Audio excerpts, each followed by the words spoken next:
حضرت محدث ابن جوزی نے لکھا ہے کہ حضرت حبیب اجمی ایک بزرگ تھے، ان کے پاس ایک شخص اکثر آتا تھا، بڑا مالدار تھا، ایک ہی بیٹی تھی، وہ بھی ٹانگوں سے معذور تھی۔ تو آپ اکثر اس کو کہتے ہیں کہ تو توبہ کر، اللہ کی بارگاہ میں رجوع کر۔ ایک وقت ایسا آتا ہے کہ پھر انسان کا جب کوئی اپنا نہیں رہتا پھر اسے مصلی یاد آتا ہے، لیکن اگر مصلی کی عادت بچپن سے پڑ جائے نا تو پھر ذرا آسان ہوتا ہے اللہ سے دل لگانا۔ وہ اکثر آپ اس کو کہتے ہیں کہ ٹھیک ہو جائے کہ تو بیٹی ہے، وہ بھی بیچاری معذور ہے، تو کہاں دولت لے جائے گی۔ آج کرتا ہوں، ہم تاریخیں دیتے رہتے ہیں نا اللہ تعالیٰ کو معاذ اللہ کہ رمضان سے میں نے نیک ہو جانا ہے، عمرہ کر کے آؤں گا تو پھر میں پکا نمازی ہوں۔ خدا کے بندو، کس نے تجھے بتایا ہے کہ رمضان تک تو زندہ رہے گا؟ کس نے خبر کی کہ عمرہ کرنے تک تو بچے گا؟ حضرت حبیب اجمی اس کو کہتے تو کہتا بڑی جلدی ٹھیک ہو جاؤں گا۔ ایک دن سویرے سویرے توبہ کرنے آ گیا۔ آپ نے فرمایا کیا ہوا؟ تو کہنے لگا حضرت جی کل ایک 15 سال کا نوجوان ملا ہے اور مجھے توبہ کرا گیا۔ مزہ ہی اس عمر میں اللہ اللہ کرنے کا، نبی کریم سے محبت بھی کرنی ہو تو یہی عمر ہے۔ عشق لگا سی کھیڈاں کھیڈ دینوں تے پھر مینوں کھیڈاں بھول بھول گئیاں، کجل پایا سی میں یار دے ویکھنے نوں، پھر او دی یاد وچ روندیاں ہی رول گئیاں۔ حیدر شاہ اس گلی کدے نہ رولدی پر ہن تے رول گئیاں۔ جن لوگوں نے ابو جہل کو قتل کیا تھا ان کی عمر بھی 15 سال تھی۔ ہم تو بڑے ہی نہیں نہ ہوتے ساری زندگی، نہ ہمیں کو بڑا ہونے دیتا ہے، ہم بڑے ہی نہیں ہوتے، یہ تو عمر ہے کچھ کر گزرنے کی۔ 15 سال کا نوجوان توبہ کرا گیا تو اب حضرت حبیب اجمی کہنے لگے وہ کیسے؟ کہنے لگا حضرت جی میں کل منڈی گیا تھا، مجھے کچھ سامان خریدنا تھا، تو بغداد کے بازار سے میں نے مچھلی خرید لی 10 کلو، باقی بھی سامان تب خود لے جا نہیں سکتا تھا۔ تو مزدور آپ کو پتہ ہے بیچارے آج بھی سڑکوں پہ بیٹھے ہیں، تو مزدور بیٹھے تھے تو ان میں ایک نوجوان 14-15 سال کا، چہرے پہ بڑی روشنی۔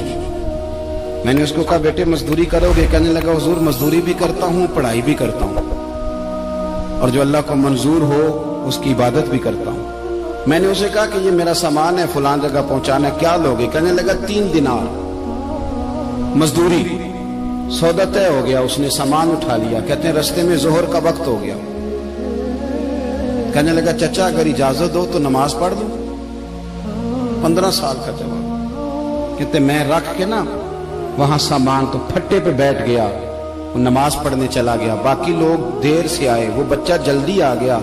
میں نے کہا بیٹے آپ جلدی آ گئے؟ کہنے لگے نفل چھوڑ دیے، اب یہی نہ سمجھ لیں کہ کام چور ہے، میں بعد میں پڑھ لوں گا۔ کہتے ہیں وہ دوپہر کا وقت، رمضان بھی نہیں تھا، میں اس بچے کو نوجوان گھر لے گیا اور میں نے اپنی بیوی سے کہا کہ بڑا نیک ہے، نمازی ہے، اور راستے میں یہ بھی ہوا ہے کہ میں نے اسے ایک دفعہ کہا ہے کہ یہ مجھے تھوڑی دیر کے لیے دے دو، گرمی بڑی ہے، تمہیں پسینہ آ رہا ہے، میں اٹھا لیتا ہوں۔ کہنے لگا نہیں چچا میں رزق حلال کھاتا ہوں، اگر آپ اٹھائیں گے تو میں 3 دینار مزدوری پوری نہیں لوں گا، پھر پیسے کم کروں گا، میں نے طے کیا ہے کہ اٹھاؤں گا۔ تو کہتے ہیں میں نے اپنی بیوی کو بتایا تو بڑی متاثر ہوئی، کہنے لگی دوپہر کا کھانا پک گیا، اسے کو روٹی کھا لے، رمضان بھی نہیں تھا۔ کہتے میں باہر نکلا، اس کو 3 دینار تھمائے، تو میں نے کہا بیٹے ایک بات میری مانو گے؟ کہنے لگا بتائیے۔ میں نے کہا کھانا پکا ہے کھا لو۔ کہنے لگا میں معافی چاہتا ہوں، میں نے روزہ رکھا ہوا ہے۔ حضور نے حکم دیا، حکم نبی کریم نے حکم دیا، بخاری مسلم کی حدیث ہے، فرمایا نوجوانوں اگر تمہارے پاس طاقت ہے تو نکاح کر لو ورنہ روزے رکھو۔ حکم دیا، یا نکاح اور یا روزے، یہ سرکار کا حکم ہے۔ بھائی نفلی روزہ نفس کی قوتوں کو کچلتا ہے، انسان میں نورانیت اور روحانیت لاتا ہے۔ کہتے وہ کہنے لگا میں نے روزہ رکھا ہے، میں اور متاثر ہو گیا۔ میں نے کہا اب کیا کرو گے؟ کہیں اور جانا ہے؟ کہنے لگا نہیں، میں جس دن 3 دینار کما لیتا ہوں پھر میں مزید لالچ نہیں کرتا، باقی وقت یا قرآن مجید پڑھتا رہتا ہوں یا نبی پاک پہ درود شریف پڑھتا رہتا ہوں۔ آپ بتائیں تو میں نے کہا کہ افطار میرے ساتھ کر لو۔ کہتے ہیں میں اسے مسجد چھوڑ آیا اور خود میں لوٹ آیا، افطار کے بعد میں اسے لایا، کھانا کھلایا، عشاء پڑھی، اس کا گھر دور تھا، میں نے ڈرائنگ روم کھول دیا، بیٹھک کھول دی، وہیں وہ سو گیا۔ میری 20 سال کی معذور بچی کبھی چل نہیں سکتی تھی، کوئی طبیب کوئی حکیم میں نے چھوڑا نہیں تھا اس کو دکھایا نہ ہو، ایک ہی بیٹی وہ بھی معذور پیدائشی۔ اس کے کمرے میں گئے، میاں بیوی اسے کھانا کھلا اور بتایا بیٹے ایک نوجوان ہے بڑا نیک ہے ہمارے گھر میں، آج بڑا پرہیزگار۔ پتہ ہے حضور نے کیا فرمایا؟ نبی کریم فرماتے ہیں جب نوجوان اٹھ کے تہجد پڑھتا ہے نا، نوجوان تو اللہ فرشتوں کے سامنے اس نوجوان پر فخر فرماتا ہے. اللہ فخر کرتا ہے کہ عمر دیکھو دیکھو یہ میری بارگاہ. اللہ فخر کرتا ہے, اللہ یعنی خدا خود میرے مجلس بود, اللہ فخر کرتا ہے. اب سوچے تو ہم نے اپنی بیٹی کو بتایا کہ نوجوان اور بڑا نیک ہے, تو کہتے ہیں وہ کھانا کھلا کے ہم واپس آ گئے. آدھی رات کا وقت ہوا تو دروازے پہ دستک ہوئی. بچی اپنے کمرے میں سو رہی تھی, ہم اپنے کمرے میں, وہ بیٹھک میں. گھبرا کے اٹھے کہ اس وقت کون ہے دروازے پہ؟ تو بیٹی کہنے لگی ابا دروازہ تو کھولنا.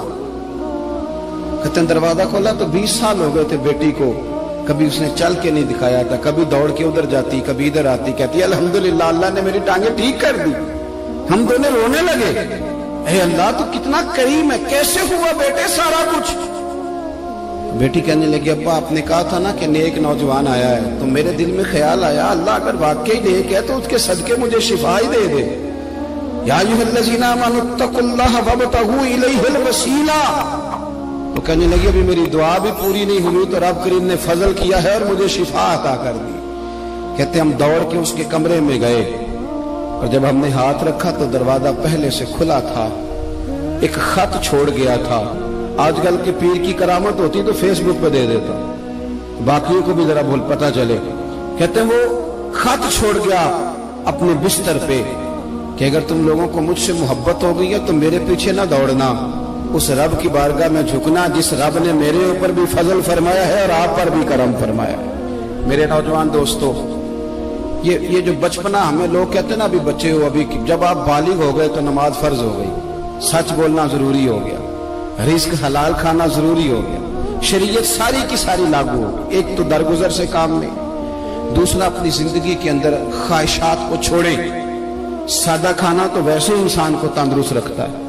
یہ جو چکر ہم نے ڈالا ہوا ہے نا مرضیاں کرنے کا, اب موٹر سائیکل بالکل اچھی بھلی ہوتی ہے پر سفارش یہ ہے کہ ماڈل پرانا ہو گیا ہے. یہ تو کمزور لوگوں کی ہے.